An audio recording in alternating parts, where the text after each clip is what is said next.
the biggest mistakes that a lot of jewelry business owners make, and business owners in general, is they don't take the time to create a vision of what they're trying to create. Welcome to Thrive by Design, the podcast for ambitious, independent jewelry brands looking to profit from their products. Get ready to make more and sell more doing what you love without spending every single waking minute doing it. Hey, and if you're a creative, fashion, or product-based business, I want to welcome you to the show. I'll be dropping big tips on launching, growing, and scaling your business so you can spend more of your precious time using your creativity to make money. You ready? All right, let's do this. Welcome to the Thrive by Design podcast, episode 409. It's Tracy Matthews here, Chief Visionary Officer of Flourish and Thrive Academy and host of the show today. And I'm excited to be talking about something that I love to be talking about. And this is really the 3 crucial steps to scaling a jewelry business. Now, I know that everyone's vision and desire, or idea of scaling, maybe is the best way to put it, is a little bit different. Because some of you probably want to go big or go home and build a really robust, thriving 7 or multiple 7-figure business. And that's awesome. But I get it. Like, a lot of people don't really want that. They want smaller businesses. They would just want something that's manageable that they can, work on, as a solo business owner. And some of you want to be somewhere in between that, maybe having a couple $100,000 a year business and something that just supports your family and pays you really well. In either stage, you need to go through these crucial steps, and this needs to be part of your regular business practice, because if you don't, what ends up happening is that you get overwhelmed.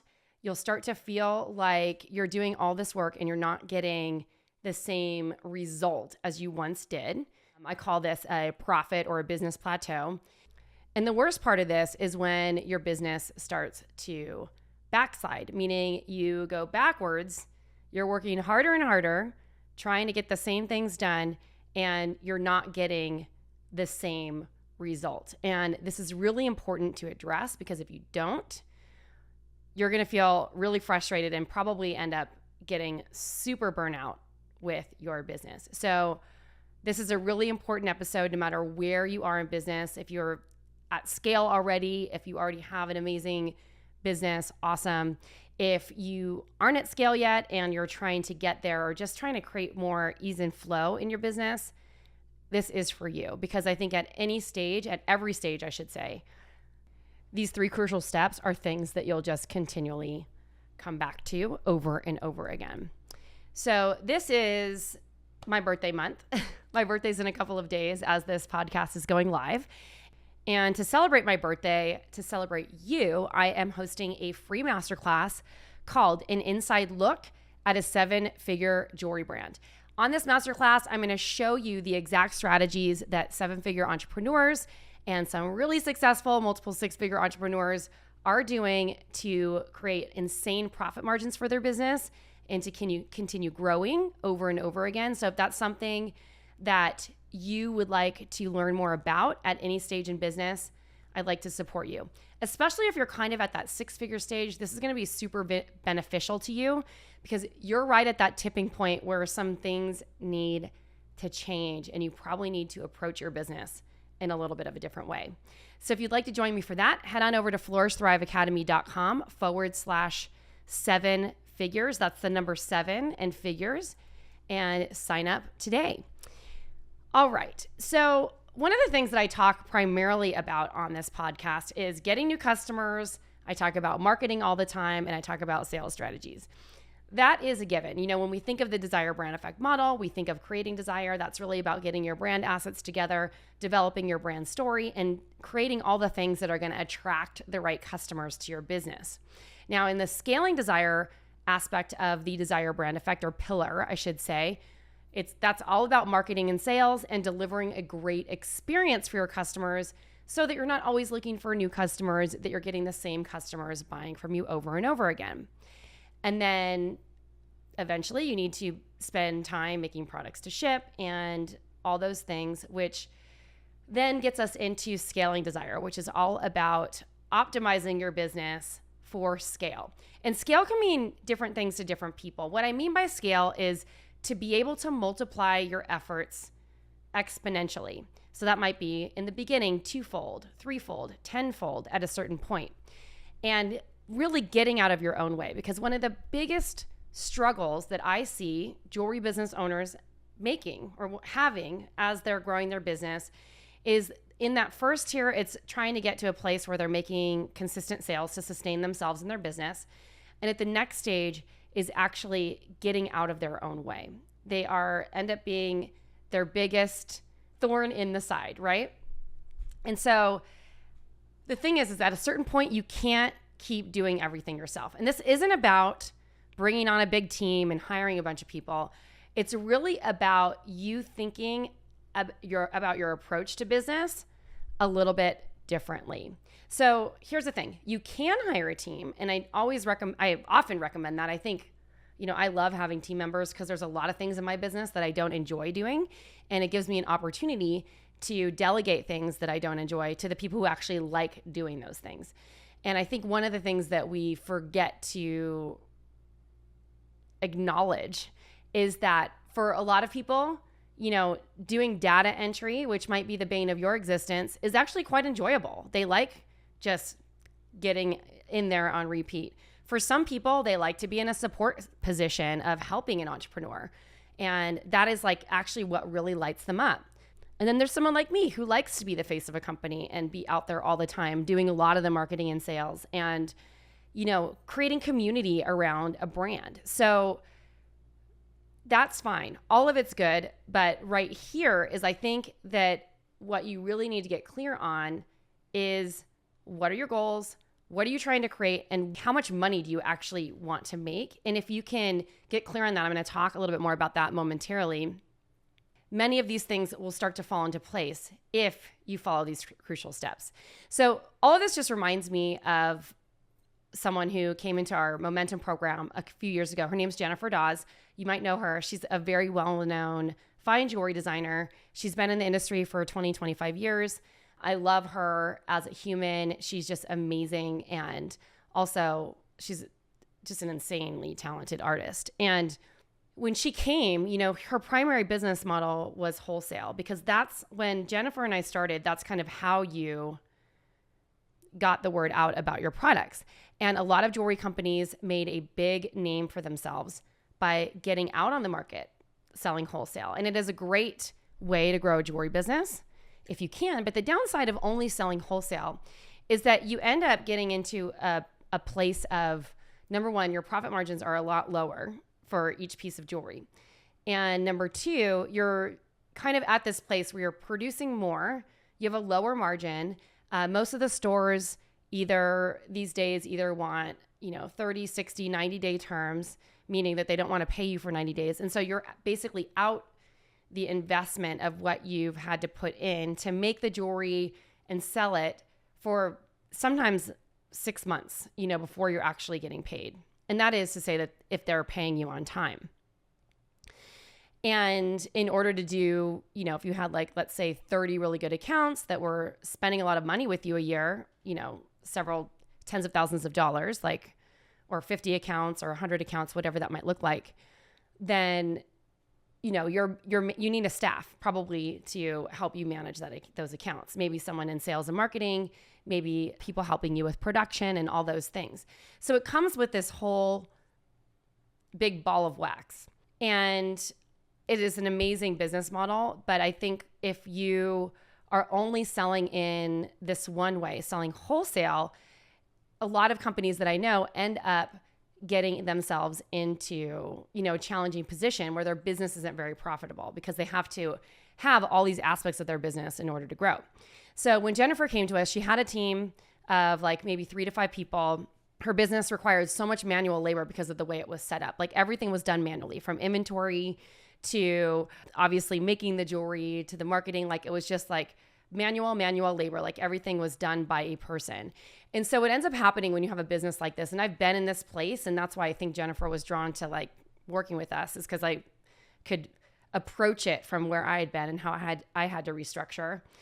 There were just naturally a lot of inefficiencies. I think this happens sometimes when a creative is running a company, because we get into the business of starting a business because we have a craft and it's something that we love and we want to get our message out into the world, or our product or our design, whatever it is.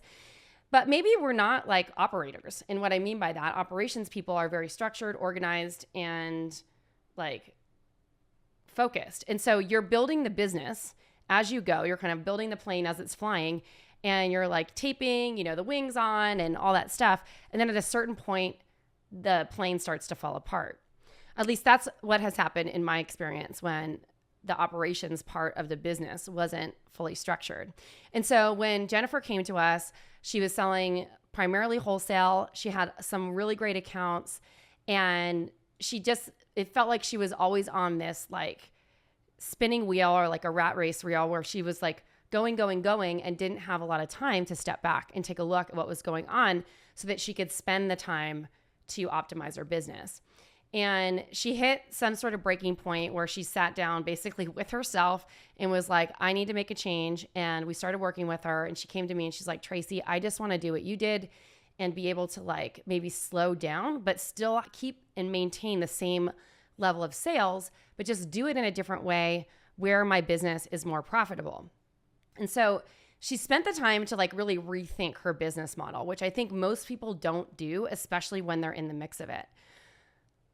I really do believe, and I'm very passionate about this, that having a combination, if you're selling wholesale, a combination of wholesale and direct to consumer is the best, because if you're highly leveraged in wholesale, a lot can happen, especially when economies weaken, because if people aren't maybe shopping as much at the stores, then your sales might drop a little bit, or stores take longer to reorder, they take longer to pay, and all those things. And that directly affects your income. Whereas if you're selling direct to consumer on your website or have an opportunity to meet clients in person, you can continue building those relationships with those people. And number one, make a higher profit per product. Like, think about it. With wholesale margins, you might be able to sell 4 pieces and make the same profit as you would on 1 piece sold at retail, or let's say 3, especially for fine jewelry. So what Jennifer did is she spent some time to think about what she could do to restructure business. And she really thought long and hard, how can I systematize things, and how can I automate things, and what can I get off my plate to outsource where I don't necessarily have to have someone in my office where I'm paying them a salary to take some of the work off my plate. And so I know when a lot of people think about scaling their business, they think of hiring a team, which is fantastic. I am a huge advocate of hiring a team. But there's a lot of different ways to build a team. You don't need to build a team that requires a salary every 2 weeks. It could be building a team as needed. It's just rethinking how you're doing this. And I'm going to talk a little bit more about this in a minute. So the big thing for Jennifer is that she's an artist, and she wanted to continue making all of the pieces herself, at least the initial products, and being the designer, and with her custom work as well, being the one who is creating the ideas, the design, and crafting those pieces. But she knew that if she wanted to keep and maintain her sales, that she was going to have to get some manufacturing support. So she looked at different options for manufacturing, found a manufacturing solution, and I know that she has someone who helps her set stones, because that is a really tedious part of the labor and manufacturing process. And so over the course of the year, she spent time automating anything that she could, systematizing everything that she could, developing and getting into a robust inventory system that allowed her to control her inventory and understand what she had, so she wasn't overbuying anymore, and everything changed so quickly. She basically eliminated all the redundancy in her business and shifted her business model a little bit so that she had just a few key wholesale accounts and was selling primarily direct to consumer. And her profit margins increased exponentially. After just 1 year, her profit margins, like her monthly margins, increased by $18,000 a month. And then maybe a year after that, she was at a 6,000% increase in profitability over the previous year. And so what I want to tell you is that if you follow these crucial steps, not only can you have the size of business that you want, because Jennifer has a very great business, you can also have the profit margin that you want. You can create whatever it is that you're trying to create, whether it's an in-person team and a staff, or it's everything outsourced and just a little bit of support when you need it. And I want to reiterate this because you don't need to hire a big team in order to make this work. You can, and I'm a huge advocate of hiring people as you need them. Not a big team, but just people as you need them. But what I want to remind you of is that anything is possible with the right vision. So I want to pop into these 3 crucial steps and start to steer you in the right direction if you're ready to scale your business. One of the biggest mistakes that a lot of jewelry business owners make, and business owners in general, is especially when they have a small business or a solo business or a small team, or they're super busy all the time, whatever it might be, is they don't take the time to create a vision of what they're trying to create. So the vision for your company, what I'm talking about is like, where is your business going? What is it that you're trying to do? What kind of profit margins do you want? What do you want the inside of your business to look like? How do you want to be showing up every day? How do you want to feel in your business? How is your business supporting who you are? If you aren't clear on what that looks like for you, you're going to have a really hard time getting out of the rat race of everything that you're doing. And so just a clear reminder that you need to come up with a proper vision. And so the first crucial step to scaling your jewelry business is to have a vision that is supported with proper planning of where you are going. So there's a great book that if you haven't picked it up yet, that might be super helpful for you. It's called Vivid Vision by Cameron Herold. And this book, I loved it so much. I wrote a Vivid Vision. I taught a little workshop to my community around this, because having that crystal clear vision of what you want all aspects and areas of your life to look like can be or will be super powerful for you to, number one, not only understand and feel that for yourself, but also get into the energy of what it is that you're trying to create. And then once you create that vivid vision, then you need to step into one of the first parts of scaling desire in the Desire Brand Effect, which is proper planning. So once you have that vision, you need to break down your goals for the year and the quarter and figure out how you're going to get there. So if we're looking at someone like Jennifer Dawes, when she had this, what felt like, I think, a big goal to achieve, which was to reduce her operational costs so that her profit margins increase, and then also increase her direct-to-consumer sales to increase her profit margins. So that's a big thing. So you have to take a look at all these aspects of your business where you're running, like who is on your team, what's happening there, what could be automated in your business, and how could you create more structure and systems in your business so that you're moving forward. And so by having that vision, she had a starting place to set some goals, to structure organization in the right way, and then to understand really like what does scale look like to her and how was she going to scale. It's really important to get clear on what's important to you, because not everyone's going to have the same thing. So maybe time is the most important thing to you.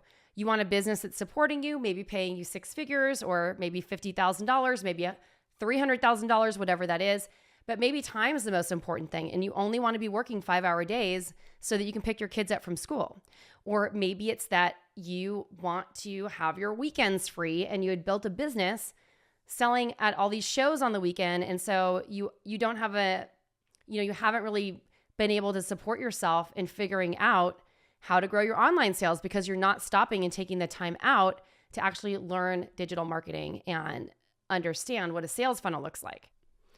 And without going down a rabbit hole, there's a lot around that, but that's not what we're talking about today. And finally, you need to understand, like, what would it take to hit the profitability and profit margins that you need to hit? Because if you're not looking at the financials and your numbers, and you're not regularly previewing your P&Ls and understanding what that actually means and looks like, your profit margins are going to shrink, and it's going to be challenging for you to actually build a profitable company because you might start throwing money at your problems or something like that, you know?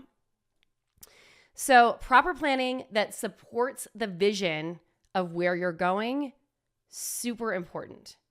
And planning includes everything, not only just like annual business plans, quarterly planning. Tiffany and Amanda Reese grew their business to $1 million And one of the things that they said contributed to that was having a plan to follow. It will change your life. So proper planning that supports your vision and understanding the numbers, financial planning as well, is super important in order to get your business to scale. I want to say one more thing about the money in business. What if you didn't even have to sell more, but you could increase your efficiency in your business and your profit margin, and that paid you 30% more or 50% more? Wouldn't that be cool? There's a lot in that. Now, the second step to this is developing systems using tools and automation to create more efficiency in your business. Now, a lot of people think, okay, so if I want to be more efficient, maybe I need to hire someone to take on X, Y, and Z or this part of the business or whatever it might be. And that might be the case at a certain point. But what if there were things that you could do to just automate parts of your business so that it didn't require manual labor? What if you could systematize things in your business that didn't require manual labor? And so let's start with systems first. Here's the reason why systems are important. Developing strong systems in your business, even if you're a solopreneur and you're doing everything in yourself, take out the room for error. They make sure that you're not reinventing the wheel or trying to figure something out every single time. And it's also a way for you to eventually outsource production to be able to support someone that might come on as a marketing VA and or to hire team members someday. And so one of the processes that I recommend when I'm working with people from a coaching perspective, either in our Momentum program or elsewhere, is what are the things that you would like to get off your plate first? And then create the systems around that. And creating systems doesn't, most people think it takes a lot of time. It really doesn't, because there's a lot of hacks in developing and creating systems that you could use that can speed up the process and make the whole process a lot faster. But the reason why this is important is if you're, let's say you want to just stay a one-person show, but you do want to grow, you're going to need to get some support somewhere. So maybe that's in production.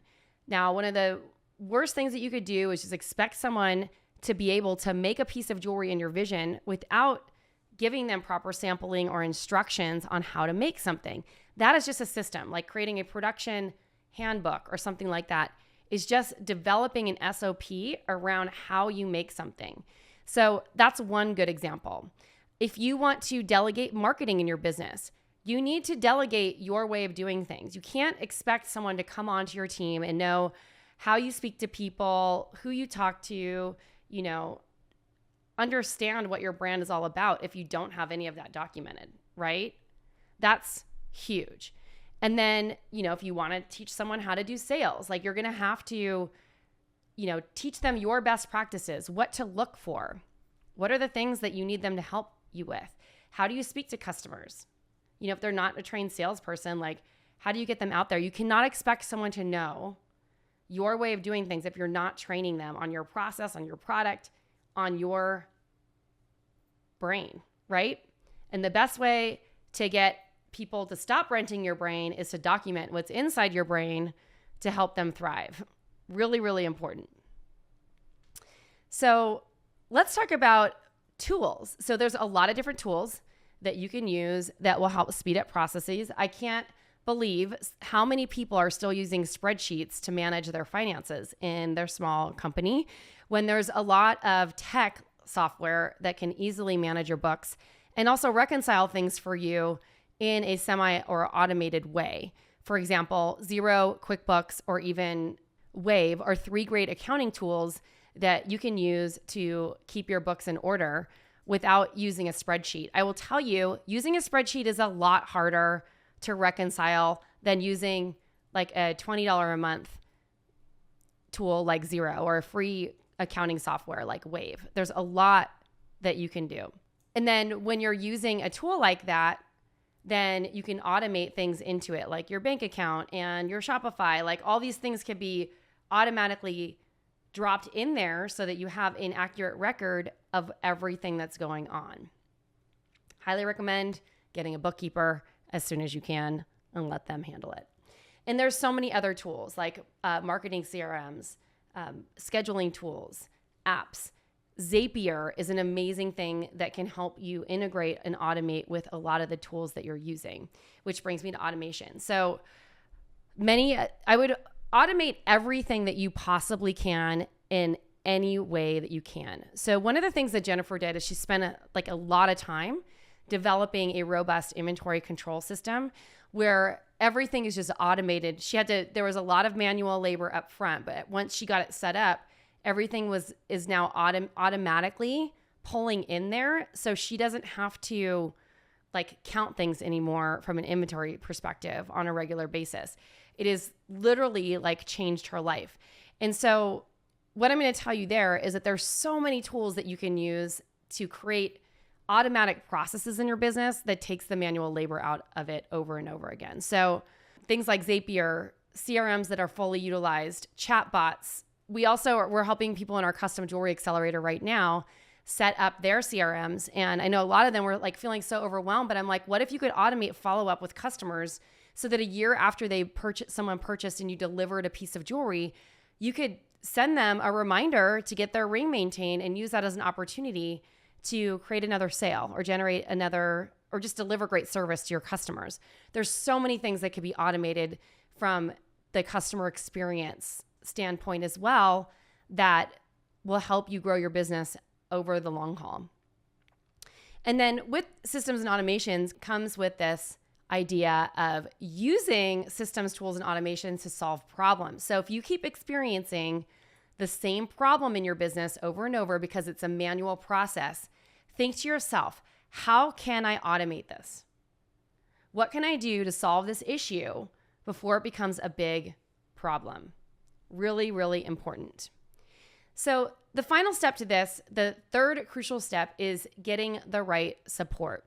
Now, if you want to scale your business, you are going to have to lean on other people at some point, or mentors or coaches or something, to get you the right support. Because operating a business in a vacuum, honestly, is going to be your downfall because you don't have all the answers.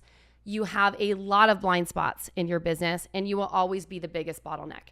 The founder of a company, the creative, the owner, they're always the biggest bottleneck because they care so much. I'm the biggest bottleneck in my company too. And so I want to remind you of this. Being the bottleneck in your business is going to cost you greatly. And so get some support. Support looks like a lot of different things. Number one, the first type of support is hiring a team. So this might look like contract labor, as needed work. This might also look like, let me explain what contract labor is first. So contract labor could be things like working with a manufacturer on an as needed basis, working with a stone setter as you need to set stones, working with a content writer to write your blog posts. So think of all the things, like you wouldn't need someone full time to be a writer, but you could contract some of that work out. And all of the other steps that I mentioned before are really important in making sure that this person gets what they need from you. Employees. This is another way that you can get support, is having someone on your team on a regular basis. You can also work with contractors who work with you regularly, but it's basically usually on retainer or on an as-needed basis. They are considered part of your team, but they're not necessarily the same as an employee. So you can decide which is right for you. I'm not going to go down that rabbit hole. There's a lot of information online about hiring employees versus contractors. We have a team at Flourish and Thrive that's part employees and part contractors based on the type of job that people are doing and whether or not they have other businesses or they're working with other clients as well, or customers. You can also hire people like outsourced VAs or virtual assistants. I just created the ultimate social media and marketing VA hiring template, which is epic and awesome for anyone who's thinking about hiring a marketing VA. There are agencies out there. I'm not a huge fan always of agencies, but I think if you hire a rockstar VA and you're able to train them and they're good at what they do, it could take a ton of load off of your plate. The problem that I see, though, is when most people are trying to hire a VA is they're expecting that VA to know what to do without proper training or without setting proper expectations for them. So that's a really important part of that. And then once again, I mentioned this a little bit before, but outsource production. So finding a manufacturer or contractors or piece workers or people who are already set up in a studio who you can send product to actually make your designs is a great way to get support from a team. Now, with bringing on a team requires you, whether it's part-time or full-time, to effectively be able to lead that team. Notice how I'm using the term lead versus manage. Although there is going to be managing involved, leading the team and inspiring them, getting them to buy into your vision is just as important as being able to make sure that they are being successful because you've set up milestones, KPIs, aka key performance indicators, and OKRs, meaning that they have objectives and key results that you're expecting from their role. And so what this requires is you to properly train them, which most people don't do, and that you have a cadence for leadership and management, that there's a review process in place, that you're meeting with them on a regular basis to see how they're doing and have a touch base to do your one-on-ones. And you're also measuring their success and giving them feedback in real time so that they know what to expect and actually how to do the job. Also, so they know what they're doing well and what they're not doing well. And so giving them a regular cadence of feedback can be really important. So for instance, like if we're looking at the team and we had an employee, like having a training library of how you want that person to do something is really important to them being successful, or finding and sourcing the trainings if you don't already have that for them so that they can succeed in their job.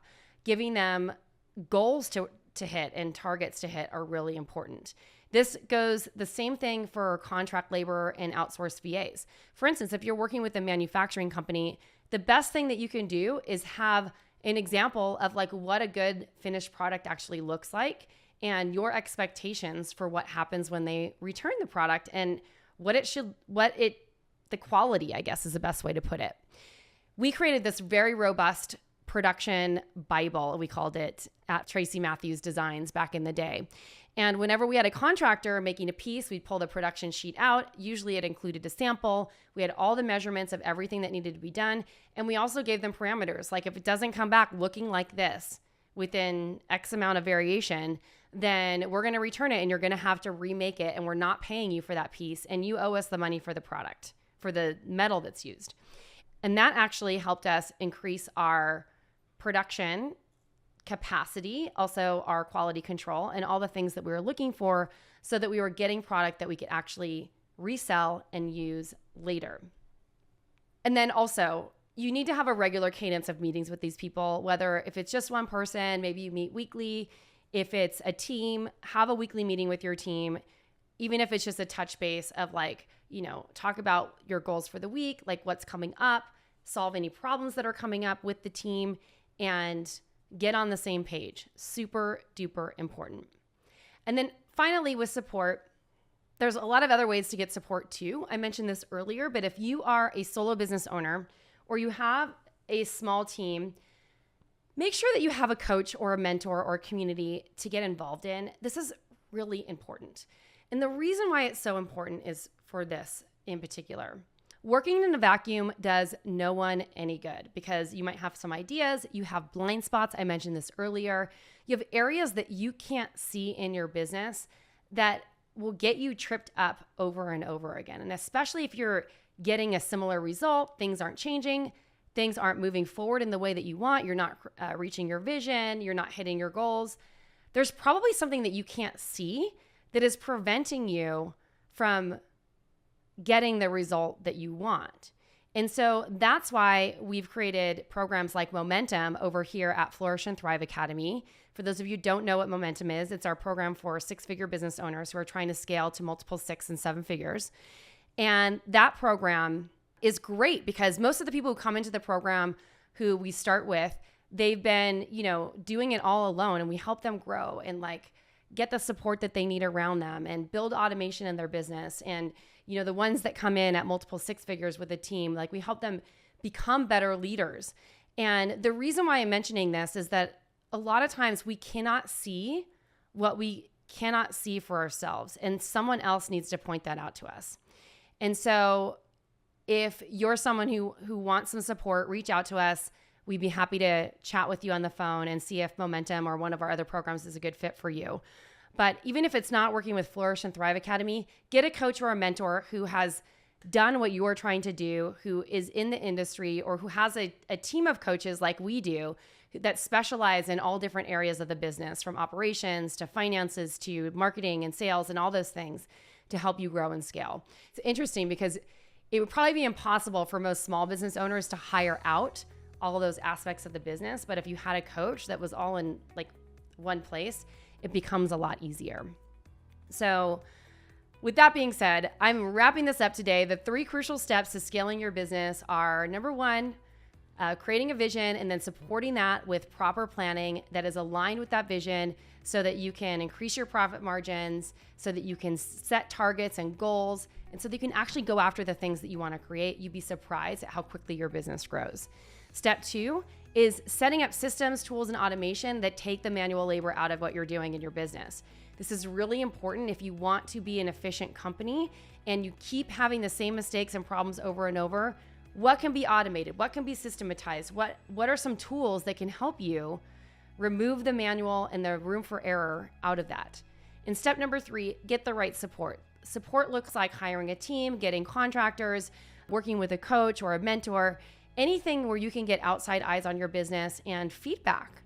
You know, working in a silo, as we know, is not the ideal way to grow a company. It takes a village, and if you are struggling with the same thing, then it's time to continue moving forward. All right, this is Tracy signing off. Until next time, thanks so much for listening to this episode today. Once again, I'm going to be breaking it down in an inside look to a 7-figure jewelry brand. If you want to participate in that masterclass, it's completely free. Head on over to flourishthriveacademy.com/7 and figures. And I'm going to show you the exact strategies that 7-figure business owners use to scale. And this is going to be beneficial for wherever you are in business. So if you're, kind of in the early stages, or you're just cracked the 6-figure marker, this is going to be amazing for you. Or if you've already started scaling and you're at multiple 6 or even 7 figures, let's take a look at how some other people have done it to see where there might be some gaps in your business, and we can help you solve some of the problems that you're having. I'm excited. It's going to be a great class. All right, ciao for now.